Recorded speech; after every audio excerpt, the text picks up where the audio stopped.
ಗುರುಭ್ಯೋ ನಮಃ ಹರಿ ಓಂ. ನನ್ನೆಲ್ಲ ಪ್ರೀತಿಯ ವೀಕ್ಷಕರಿಗೆ ಭಕ್ತಿಪೂರ್ವಕ ನಮಸ್ಕಾರಗಳು.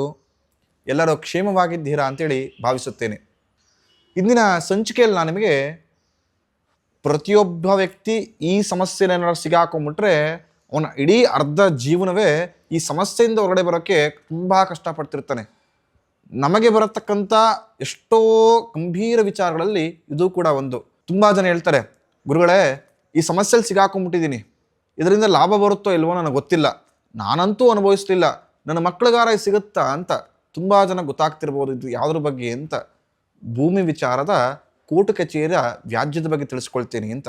ತುಂಬ ಜನ ಕೇಳ್ತಾ ಇರ್ತಾರೆ, ನನಗೆ ಪಿತ್ರಾರ್ಜಿತ ಆಸ್ತಿ ಬರಬೇಕಾಗಿತ್ತು, ಅಥವಾ ಗೊತ್ತಿಲ್ಲ ಯಾವುದೋ ರೆವಿನ್ಯೂ ಸೈಟ್ ತೆಗೆದುಕೊಂಡ್ಬಿಟ್ಟೆ, ಯಾರೋ ಬಂದು ಕೇಸ್ ಹಾಕ್ಬಿಟ್ರು, ಆ ಕೇಸಿಗೆ 15ರಿಂದ 20 ವರ್ಷದವರೆಗೂ ನಡೀತಾ ಇದೆ, ಯಾವಾಗ ಮುಗಿಯುತ್ತೋ ಗೊತ್ತಿಲ್ಲ, ನಾನಂತೂ ಆ ಸೈಟಲ್ಲಿ ಅಥವಾ ಭೂಮಿಯಲ್ಲಿ ಹೊಲದಲ್ಲಿ ಲಾಭ ಪಡಿತೀನೋ ಗೊತ್ತಿಲ್ಲ, ನನ್ನ ಮಕ್ಕಳಿಗಾರ ಸಿಗುತ್ತಾ, ನನ್ನ ಮಕ್ಕಳಿಗಾರ ದಕ್ಕುತ್ತಾ ಅಂತ ತುಂಬ ಜನ ಕೇಳ್ತಾರೆ. ಇನ್ನೂ ಕೆಲವರು ಹೇಳ್ತಾರೆ, ನನ್ನ ಕಷ್ಟಪಟ್ಟು ಏನೋ ದುಡ್ಡು ಸಂಪಾದನೆ ಮಾಡಿ ಒಂದು ಮನೆ ಕಟ್ಕೋಬೇಕು ಅಂತ. ಅಂದರೆ ಮಿಡಲ್ ಕ್ಲಾಸ್ ಪ್ರತಿಯೊಬ್ಬರ ಆಸೆ ಒಂದು ಸ್ವಂತ ಮನೆ ಮಾಡ್ಕೋಬೇಕು ಅಥವಾ ಒಂದಷ್ಟು ಸ್ವಂತ ಜಮೀನನ್ನು ಮಾಡ್ಕೋಬೇಕು ಅಂತ ಪ್ರತಿಯೊಬ್ಬರ ಆಸೆ ಇರುತ್ತೆ ಅಂತ. ಹಾಗಾಗಿ ಗೊತ್ತಿಲ್ಲ ಕೂಡಿಸಿದಷ್ಟು ಹಣವನ್ನು ತೆಗೆದುಕೊಂಡೋಗಿ ಯಾರ್ದೋ ನಂಬಿಕೆ ಮೇಲೆ ಒಂದು ಕಡೆ ಒಂದು ಹೊಲವನ್ನು ಒಂದು ಸೈಟನ್ನು ಪರ್ಚೇಸ್ ಮಾಡಿಬಿಡ್ತಾರೆ. ಇನ್ನೇನು ಗುದ್ಲಿ ಪೂಜೆ ಮಾಡಿ ಶುರು ಮಾಡಬೇಕೋ ಗೊತ್ತಿಲ್ಲ ಯಾರೋ ಬಂದು ತಕರಾರು ಮಾಡ್ತಾರೆ, ಅದು ನನಗೆ ಸೇರಬೇಕು ಅಂತ. ಮತ್ತೆ ಅದು ಕೋರ್ಟ್ಗೆ ಹೋಗುತ್ತೆ. ಒಂದು ಸಲ ಕೋರ್ಟ್ ಕಚೇರಿಗೆ ಹೋದಾಗ ಪ್ರತಿಯೊಬ್ಬ ವ್ಯಕ್ತಿಗೂ ತಲೆಗೆ ಬರೋದು, ನನ್ನಾರ ಕೋರ್ಟಿನ ವಿಚಾರದಲ್ಲಿ ಸಿಗಾಕೊಂಡ್ಬಿಟ್ರೆ 10ರಿಂದ 15 ವರ್ಷ ತಿಂಗಳಿಗೆ ಒಂದು 2-3 ಬಾರಿ ನಾನು ಕೋರ್ಟ್ ಮುಂದೆನೇ ನಿಂತ್ಕೊಳ್ಬೇಕು, ನನ್ನ ಎಲ್ಲ ಕೆಲಸಗಳು ಹಾಳು, ನನ್ನ ಸಮಯ ಹಾಳು, ನಾನು ಕಷ್ಟಪಟ್ಟು ದುಡ್ಡು ಕೂಡಿರ್ತಕ್ಕಂಥ ದುಡ್ಡಲ್ಲಿ ಲಾಭವನ್ನೂ ನಾನು ನೋಡೋಕ್ಕಾಗ್ತಾ ಇಲ್ಲ, ಈ ಸಮಸ್ಯೆಯಲ್ಲಿ ನಾನು ಸಿಗಾಕೊಂಡ್ಬಿಟ್ಟಿದ್ದೀನಿ, ಏನು ಮಾಡಲಿ ಅಂತ ಕೇಳ್ತಾರೆ. ಇನ್ನು ಕೆಲವರು, ನನ್ನ ತಂದೆ ಅಥವಾ ನನ್ನ ತಾತ ಒಳ್ಳೆ ದೊಡ್ಡ ಜಮೀನ್ದಾರ ಆಗಿದ್ರು, 100 ಎಕರೆಗಳನ್ನು ಆಸ್ತಿ ಮಾಡಿದ್ರು, ಅದನ್ನು ಪಡ್ಕೊಳ್ಬೇಕು ಅಂತ ಹೋಗೋಣ ಅಂತ ಹೇಳಿದಾಗ ಯಾರೋ ಬಂದು ಅಕ್ಕಪಕ್ಕ ತೋಟದವರು ಅದು ನನಗೆ ಸೇರಬೇಕು ಅಂತ ಕೇಸ್ ಹಾಕ್ಕೊಂಡಿದ್ದಾರೆ, ನಮಗದು ಸಿಗುತ್ತಾ, ಪಿತ್ರಾರ್ಜಿತ ಆಸ್ತಿಗಳಲ್ಲಿ ನನಗೆ ಲಾಭ ಇರುತ್ತಾ ಅಂತ ಕೇಳ್ತಾರೆ. ಇನ್ನು ಕೆಲವರು ಬಂದು ಕೇಳ್ತಾರೆ, ಇದು ತುಂಬ ದೊಡ್ಡ ತಪ್ಪು, ತುಂಬ ದೊಡ್ಡ ಮೋಸ ಅಂತ. ಈ ಥರ ವಿಚಾರದಲ್ಲಿ ನಮ್ಮನ್ನು ಯಾರು ಬಂದು ಕೇಳಿದ್ರೆ ಮೊದಲು ಹೇಳೋದು, ಫಸ್ಟ್ ಇದು ನಡೀರಿ, ಈ ವಿಚಾರಗಳು ನಮ್ಗೆ ಯಾವುದೇ ಕಾರಣಕ್ಕೂ ಸಹಾಯ ಮಾಡೋದಿಲ್ಲ, ಈ ವಿಚಾರಕ್ಕೆ ಮಾರ್ಗದರ್ಶನವನ್ನು ಮಾಡೋಲ್ಲ ಅಂತ. ಅಂದರೆ ಬರ್ತಾರೆ, ಗುರುಗಳೇ ನನ್ನೊಂದು 2 ಎಕರೆ ಜಮೀನಿದೆ, ಪಕ್ಕದಲ್ಲಿ ಒಂದು ಅರ್ಧ ಎಕರೆ ಯಾರ್ದೋ ಒಂದು ಜಮೀನಿದೆ, ವ್ಯಕ್ತಿಯಷ್ಟು ಶಕ್ತಿ ಅಲ್ಲ, ನನಗೇನಾರ ಯಂತ್ರ ಮಂತ್ರ ಪ್ರಯೋಗ ಮಾಡಿಕೊಟ್ಬಿಟ್ರೆ ಆ ಅರ್ಧ ಎಕರೆ ನಾನೇ ಮಾಡ್ಕೊಂಡ್ಬಿಡ್ತೀನಿ, ಅಥವಾ ಅಲ್ಲಿರತಕ್ಕಂಥ ಒಂದಷ್ಟು ಭೂಮಿ ನಾನೇ ಪಡೆದುಕೊಂಡ್ಬಿಡ್ತೀನಿ, ನನಗೆ ಒಳ್ಳೆ ಲಾಭ ಆಗುತ್ತೆ, ನನಗೇನಾರು ಮಂತ್ರಿಸ್ಕೊಡಿ ಅಂತ. ಇದಕ್ಕಿಂತ ದೊಡ್ಡ ತಪ್ಪು ಜೀವನದಲ್ಲಿ ಇನ್ನೇನೂ ಇಲ್ಲ ಅಂತ ತಿಳಿದಿರಲಿ. ಹೋಗ್ಬೇಕಾದ್ರೆ ನಾವೇನೂ ಎತ್ಕೊಂಡು ಹೋಗೋದಿಲ್ಲ, ಬರಬೇಕಾದ್ರೆ ಏನೂ ತೊಗೊಂಡು ಬರೋದಿಲ್ಲ ಅಂತ. ಹೋಗ್ಬೇಕೋರು ಖಾಲಿ ಕೈ, ಬರಬೇಕೋರು ಖಾಲಿ ಕೈ.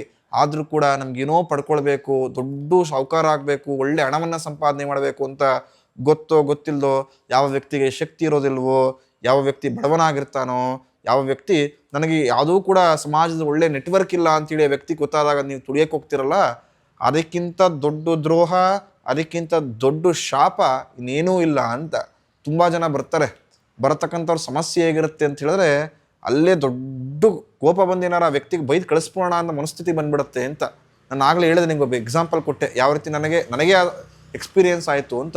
ಇನ್ನು ಕೆಲವರು ಬರ್ತಾರೆ, ಗುರುಗಳೇ ಯಾವುದೋ ಒಂದು ದೇವಸ್ಥಾನ ಇದೆ, ದೇವಸ್ಥಾನದ 10 ಎಕರೆ ಗೋಮಾಳ ಜಾಗಗಳಿದೆ, ಪಕ್ಕದಲ್ಲಿ ಒಂದು 2-3 ಎಕರೆ ಇದೆ, ಆ ದೇವಸ್ಥಾನಕ್ಕೆ ಯಾರೂ ಕೂಡ ಅಷ್ಟೊಂದು ಜನ ಬರಲ್ಲ, ಮತ್ತೊಂದೇನು ಬರೋದಿಲ್ಲ, ಆ ಸ್ಥಳವನ್ನು ನಾನು ತೆಗೆದುಕೊಂಡು ಬಿಡ್ತೇನೆ, ಅದರ ಹಣಕಾಸನ್ನು ಕೊಟ್ಟು ಪುಸ್ತಕ ತೆಗೆದುಕೊಳ್ಳೋದಾಗಿರ್ಬೋದು, ಬೀಲಿಯನ್ನೇ ಹಾಕ್ಕೊಳ್ತೀನಿ, ಏನೂ ಮಾಡೋಕ್ಕಾಗಲ್ವಾ, ಪಡ್ಕೊಂಡ್ಬಿಡ್ತೀನಿ, ನನಗೆ ಒಳ್ಳೆ ಲಾಭ ಆಗತ್ತಲ್ಲ, ಏನಾರ ಪೂಜೆ ಪುನಸ್ಕಾರ ಮಾಡಿಸ್ಬೋದಾ ಅಂತ.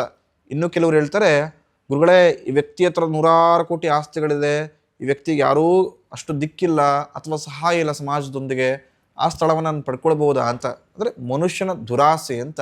ಎಷ್ಟು ಅಂತ ಪಡ್ಕೊಳ್ತೀರಾ, ತಿಳಿದಿರಲಿ ಭಗವಂತ ತುಂಬ ಬುದ್ಧಿವಂತ. ನೀವೇನೆಲ್ಲಾರ ಗೊತ್ತಿಲ್ಲ 5 ರೂಪಾಯಿ ಅಷ್ಟು ನೀವೇನಾರು ಎತ್ಕೊಂಡ್ರೆ 10 ರೂಪಾಯಿ ಅಷ್ಟು ಬೇರೆ ಕಡೆ ಖರ್ಚು ಮಾಡಿಸಿರ್ತಾನೆ ಅಂತ. ಆದರೆ ಒಂದಷ್ಟು ಜನ ಪಾಪದ ಜನಗಳು ಇರ್ತಾರೆ, ಗೊತ್ತಿಲ್ಲದೋ ಹೇಳ್ದಲ್ಲ, ಇಷ್ಟು ಜನ ಸಮಸ್ಯೆಗಳು ಮಾಡ್ತಾರೆ ಅಂತ. ಆ ಸಮಸ್ಯೆಗಳು ಸಿಗಾಕೊಂಡ್ಬಿಟ್ಟಿರ್ತಾರೆ. ಕೋರ್ಟು ಕಚೇರಿ ಅಂತ ತಿಂಗಳಿಗೆ 4 ಸರಿ ಹೋಗ್ತಾ ಇರ್ತಾರೆ, ಲಾಯರ್ಗಳಿಗೆ ಫೀಸ್ ಕೊಡ್ತಾ ಇರ್ತಾರೆ, ಅಲ್ದಾಟವನ್ನು ಮಾಡ್ತಿರ್ತಾರೆ, ಕೆಲಸಗಳು ಹೋಗೋಕ್ಕಾಗ್ತಿರಲ್ಲ, ಏನೋ ಒಂದು ನ್ಯಾಯ ಸಿಕ್ಬಿಡುತ್ತೆ, ಜಯ ಸಿಕ್ಬಿಡುತ್ತೆ ಅಂತ ಒದ್ದಾಡ್ತಿರ್ತಾರೆ ಅಂತ. ಅವರೆಲ್ಲ ಬಂದು ಕೇಳ್ಕೊಳ್ತಾರೆ, ಗುರುಗಳೇ ನನಗೆ ಅಷ್ಟು ಶಕ್ತಿರಿಲ್ಲ ಪೂಜೆ ಪುನಸ್ಕಾರವನ್ನು ದೊಡ್ಡ ದೊಡ್ಡ ಹೋಮಗಳನ್ನು ಮಾಡಿಸೋದಕ್ಕೆ, ನನ್ನ ಶಕ್ತಿ ಅನುಸಾರವಾಗಿ ನಾನು ಮನೆಯಲ್ಲೇ ಅಥವಾ ಜಪಗಳನ್ನು ಮಾಡ್ಕೊಳ್ಳೋದಾಗಿರ್ಬೋದು, ಅಥವಾ ಯಾವ ದೇವರ ಆರಾಧನೆ ಮಾಡಿದರೆ ಈ ವ್ಯಾಜ್ಯಗಳಿಂದ ನಾನು ಸ್ವಲ್ಪ ಹೊರಗಡೆ ಬರೋಕ್ಕೆ ಸಾಧ್ಯ ಆಗತ್ತೆ, ಅಥವಾ ನ್ಯಾಯದ ಪರವಾಗಿ ತೀರ್ಪು ಬರಲು ಸಾಧ್ಯವಾಗುತ್ತೆ, ತಿಳಿಸ್ಕೊಡಿ ಅಂತ. ನೀವು ಶನೀಶ್ವರನ ಆರಾಧನೆ ಮಾಡಿ. ಯಾವ ವ್ಯಕ್ತಿ ಈ ವಿಚಾರಗಳಲ್ಲಿ ಸಿಗಾಕೊಂಡಾಗ ಶನೀಶ್ವರನ ಆರಾಧನೆ ಮಾಡುತ್ತಾರೋ ಖಂಡಿತವಾಗಿಯೂ ನ್ಯಾಯ ಕಟ್ಟಿಟ್ಟ ಬುತ್ತಿ ಅಂತ. ಶನೀಶ್ವರ ಕರ್ಮಕಾರಕ, ನ್ಯಾಯಕಾರಕ. ಶನೀಶ್ವರ ಜಡ್ಜಿದ್ದಂಗೆ, ಅವನು ಸದಾಕಾಲ ನೀವು ಮಾಡತಕ್ಕಂಥ ಸರಿತಪ್ಪುಗಳನ್ನು ಪರೀಕ್ಷಿಸಿ ನಿಮಗೆ ಒಳ್ಳೆಯ ತೀರ್ಮಾನವನ್ನೇ ಕೊಡ್ತಾರೆ ಅಂತ.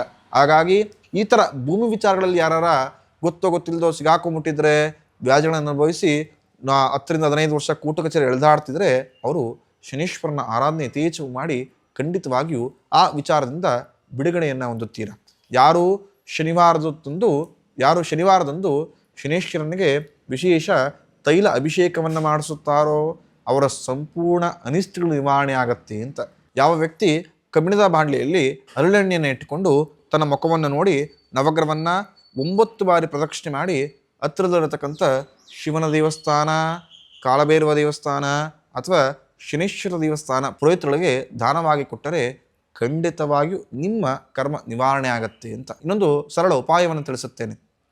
ನಿಮ್ಮ ಹತ್ತಿರದಲ್ಲಿರತಕ್ಕಂಥ ಅರಳಿ ಮರಕ್ಕೆ ಬೆಳಗ್ಗೆ ಬ್ರಾಹ್ಮಿ ಮುಹೂರ್ತದಲ್ಲಿ 5:30 ಸುಮಾರಿಗೆ ಹೋಗಿ ಆ ಅರಳಿ ಮರವನ್ನು 9 ಪ್ರದಕ್ಷಿಣೆ ಮಾಡಿ ಅಲ್ಲಿ ಮಣ್ಣಿನ ದೀಪವನ್ನು ಹಚ್ಚಬೇಕು. ಅದಕ್ಕೆ ಅರಳೆಣ್ಣೆಯನ್ನೇ ಬಳಸಬೇಕು. ಹಾಗೆಯೇ ಆ ಅರಳಿ ಮರಕ್ಕೆ ಹಾಲು ಹಾಗೂ ಅರಳೆಣ್ಣೆಯನ್ನು ಹಾಕಿದರೆ ಖಂಡಿತವಾಗಿಯೂ ಕೋರ್ಟು ಕಚೇರಿಯ ವ್ಯಾಜ್ಯಗಳಿಂದ ಆದಷ್ಟು ಬೇಗ ವಿಮುಕ್ತಿಯನ್ನುಗೊಳ್ಳುತ್ತೀರಾ. ಯಾರು ಕಾಲಭೈರವನ ಆರಾಧನೆ ಮಾಡುತ್ತಾರೋ, ಯಾರು ಅಮಾವಾಸ್ಯೆಯಂದು ಕಾಲಭೈರವ ಅಥವಾ ದುರ್ಗಾ ಪರಮೇಶ್ವರ ಸ್ವರೂಪ ದೇವತೆಗಳು, ಚಾಮುಂಡೇಶ್ವರಿ ಆಗಿರ್ಬೋದು, ದುರ್ಗಾ ಪರಮೇಶ್ವರಿ ಆಗಿರ್ಬೋದು, ಅಥವಾ ನಿಮ್ಮ ಹತ್ತಿರದಲ್ಲಿರ್ತಕ್ಕಂಥ ಶಕ್ತಿ ದೇವಸ್ಥಾನದ ಮುಂದೆ ಅಮಾವಾಸ್ಯೆಯಂದು ಯಾರು ಕುಂಬಳಕಾಯಿ ದೀಪವನ್ನು ಹಚ್ಚಿ ಭಗವಂತನಿಗೆ ಅಥವಾ ಭಗವತಿಗೆ ಆರತಿಯನ್ನು ಮಾಡಿ ಇಟ್ಟು ಬರುತ್ತಾರೋ ಅವರ ಸಂಪೂರ್ಣ ಶತ್ರುಗಳು ನಾಶವಾಗ್ತಾರೆ ಅಂತ. ಯಾರು ದುರ್ಗ ಸಪ್ತಶತಿ ಪಾರಾಯಣವನ್ನು ಮಾಡಿಸಿಕೊಳ್ತಾರೋ ಹುಣ್ಣಿಮೆಯಂದು ಖಂಡಿತವಾಗಿ ಅವರ ಮನಸ್ಸಿನ ಇಷ್ಟಾರ್ಥ ಅಂದರೆ ಭೂಮಿ ವಿಚಾರಗಳ ಎಲ್ಲ ರೀತಿಯ ವ್ಯಾಜ್ಯಗಳನ್ನು ನಿವಾರಣೆ ಮಾಡಿಕೊಂಡು ಯಥೇಚ್ಛವಾಗಿ ಫಲವನ್ನು ಹೊಂದಬಹುದು ಅಂತ. ನಿಮಗೆ ಯಾವುದೇ ರೀತಿಯ ಪಾರಾಯಣಗಳಾಗಿರ್ಬೋದು, ಹೋಮಗಳಾಗಿರ್ಬೋದು, ಜಪತಪಗಳಾಗಿರ್ಬೋದು, ನಿಮಗೆ ಯಾವುದೇ ರೀತಿಯ ಸಹಾಯ ಬೇಕಾಗಿದ್ದಲ್ಲಿ ನಮ್ಮನ್ನು ಸಂಪರ್ಕ ಮಾಡಿ ಖಂಡಿತವಾಗಿಯೂ ನಿಮಗೆಲ್ಲವೂ ಕೂಡ ಮಾಡಿಕೊಡಲಾಗುತ್ತದೆ. ತುಂಬ ಜನ ಕೇಳ್ತಾರೆ, ಗುರುಗಳೇ ನನಗೆ ಹೇಳಿದಂಥ ಒಂದಷ್ಟು ಉಪಾಯಗಳನ್ನು ಅಥವಾ ಪೂಜೆಗಳನ್ನು ಮಾಡುವ ಶಕ್ತಿಗಳಿಲ್ಲ, ನನಗೆ ಯಾವ ದೇವರ ಆರಾಧನೆ ಮಾಡಿದರೆ ಅಥವಾ ಯಾವ ಜಪವನ್ನು ಮಾಡಿದರೆ ಒಳ್ಳೆಯ ಫಲ ಅಪೇಕ್ಷೆ ಮಾಡಬಹುದು ಅಂತ. ನೀವು ಮನೆದೇವ್ರನ್ನ ಆರಾಧನೆ ಮಾಡಿ. ತುಂಬ ಜನ ಆಡು ಭಾಷೆಯಲ್ಲಿ ಹೇಳ್ತಾರೆ, ಯಾವ ದೇವ್ರನ್ನ ಮರೆತರೂ ಮನೆದೇವ್ರನ್ನ ಮರಿಬಾರ್ದು ಅಂತ.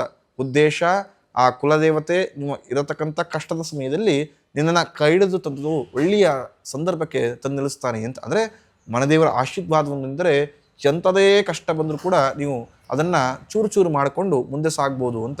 ಶಕ್ತಿಯನುಸಾರವಾಗಿ ಕುಲದೇವರ ಆರಾಧನೆ ಮಾಡಿ, ದುರ್ಗಾ ಪರಮೇಶ್ವರಿ ಆರಾಧನೆಯನ್ನು ಮಾಡಿ, ಶನೀಶ್ವರನ ಆರಾಧನೆ ಮಾಡಿ ಖಂಡಿತವಾಗಿಯೂ ಒಳ್ಳೆಯ ಲಾಭವನ್ನು ಪಡೆದುಕೊಳ್ಳಬಹುದು. ಯಾರು ಮಂಗಳವಾರದಂದು ಭೂಮಿಯ ಅಧಿಪತಿಯಾದಂಥ ಕುಜನ ಆರಾಧನೆ ಮಾಡುತ್ತಾರೋ ಅಥವಾ ಹತ್ತಿರದಲ್ಲಿ ಇರತಕ್ಕಂಥ ಲಕ್ಷ್ಮೀ ನರಸಿಂಹಸ್ವಾಮಿ ದೇವಸ್ಥಾನಕ್ಕೆ ಹೋಗಿ ಒಂದು ನೀರಿನಲ್ಲೋ ಅಥವಾ ಕ್ಷೀರ ಅಭಿಷೇಕವನ್ನು ಮಾಡಿಸುತ್ತಾರೋ ಈ ರೀತಿಯ ಭೂಮಿಯ ಸಂಬಂಧಪಟ್ಟ ಎಲ್ಲ ವ್ಯಾಜ್ಯಗಳನ್ನು, ಅದು ಪ್ರಮುಖವಾಗಿ ಕೋರ್ಟು ಕಚೇರಿ ವ್ಯಾಜ್ಯಗಳಿಂದ ಮುಕ್ತರಾಗುತ್ತಾರೆ. ಉತ್ತಮ ಜಯಪ್ರಾಪ್ತವಾಗ್ತದೆ. ತಿಳಿದಿರಲಿ, ಗೊತ್ತೋ ಗೊತ್ತಿಲ್ಲದೋ ನಾನು ಹೇಳಿರ್ತಕ್ಕಂಥ ಉಪಾಯಗಳಲ್ಲಿ ನಿಮ್ಮದೇ ಸೈಟ್ ಅಲ್ಲ, ನಿಮ್ಮದೇ ಜಾಗ ಅಲ್ಲ ಅಂದರೂ ಕೂಡ ಆಸೆಯಿಂದ ಏನಾರ ನಾನು ಈ ಮಂತ್ರಗಳನ್ನು ಜಪ ಮಾಡಿದರೆ, ಶನೇಶ್ವರನ ಆರಾಧನೆ ಮಾಡಿದರೆ ನನ್ನ ಸೈಟ್ ಅಲ್ಲ ಅಂದರೂ ಕೂಡ ನನಗೇನೋ ನ್ಯಾಯ ಸಿಕ್ಬಿಡುತ್ತೆ ಅಂದರೆ ಖಂಡಿತ ಸಿಗಲ್ಲ. ಗೊತ್ತೋ ಗೊತ್ತಿಲ್ಲದೋ ಆ ಭಗವಂತನ ಅನುಗ್ರಹದಿಂದ ಯಥೇಚ್ಛವಾಗಿ ಕಷ್ಟವನ್ನೇ ಅನುಭವಿಸ್ತೀರ. ಹಾಗಾಗಿ ನಿಮ್ಮದಲ್ಲದ ವಸ್ತುವಿಗೆ ದಯಮಾಡಿ ಆಸೆ ಪಡಬೇಡಿ. ಅದು ಇನ್ಯಾವುದೋ ವಸ್ತುಗಳಾದರೆ ಅವರಿಗೆ ಕೊಡಲು ಬಿಟ್ಬಿಡಿ. ಭಗವಂತ ಗೊತ್ತೋ ಗೊತ್ತಿಲ್ಲದೋ ಇನ್ಯಾವುದೋ ಸಂದರ್ಭದಲ್ಲಿ ಇನ್ನು ಯಥೇಚ್ಛವಾಗಿ ಒಳ್ಳೆ ಫಲವನ್ನು ಕರುಣಿಸ್ಕೊಡ್ತಾನೆ ಅಂತ ತಿಳಿಸ್ಕೊಳ್ತೇನೆ. ಪ್ರತಿಯೊಬ್ಬರಿಗೂ ಒಳ್ಳೆಯದೇ ಆಗಲಿ. ಆ ಮಹಾ ಶನೀಶ್ವರ, ಆ ದುರ್ಗಾ ಪರಮೇಶ್ವರ ಅನುಗ್ರಹದಿಂದ ನಿಮಗೇನಾದರೂ ವ್ಯಾಜ್ಯದ ವಿಚಾರದಲ್ಲಿ ಸಿಕ್ಕಾಕೊಂಡಿದ್ರೆ ಎಲ್ಲವೂ ಕೂಡ ವಿಮುಕ್ತಿವಾಗಲಿ. ಆ ಭೂಮಿಯ ವಿಚಾರದಲ್ಲಿ ಯಥೇಚ್ಛವಾಗಿ ಲಾಭಗಳನ್ನು ಪಡೆದುಕೊಳ್ಳುವರಾಗಿ ಅಂತೇಳಿ ತಿಳಿಸ್ಕೊಳ್ತೇನೆ. ಪ್ರತಿಯೊಬ್ಬರಿಗೂ ಕೂಡ ಆ ಭಗವಂತನ ಅನುಗ್ರಹವಿರಲಿ. ಎಲ್ಲರಿಗೂ ಒಳಿತೇ ಆಗಲಿ. ನಮಸ್ತೆ. ನಮ್ಮ ಕನ್ನಡ ಫೇಸ್ಬುಕ್ ಪೇಜ್ನ ಲೈಕ್ ಮಾಡಿ, ಯೂಟ್ಯೂಬ್ ಚಾನೆಲ್ನ ಸಬ್ಸ್ಕ್ರೈಬ್ ಮಾಡಿ. For more updates click on the bell icon. ನಮ್ಮ ಕನ್ನಡ ಡಿಜಿಟಲ್ ಮೀಡಿಯಾ.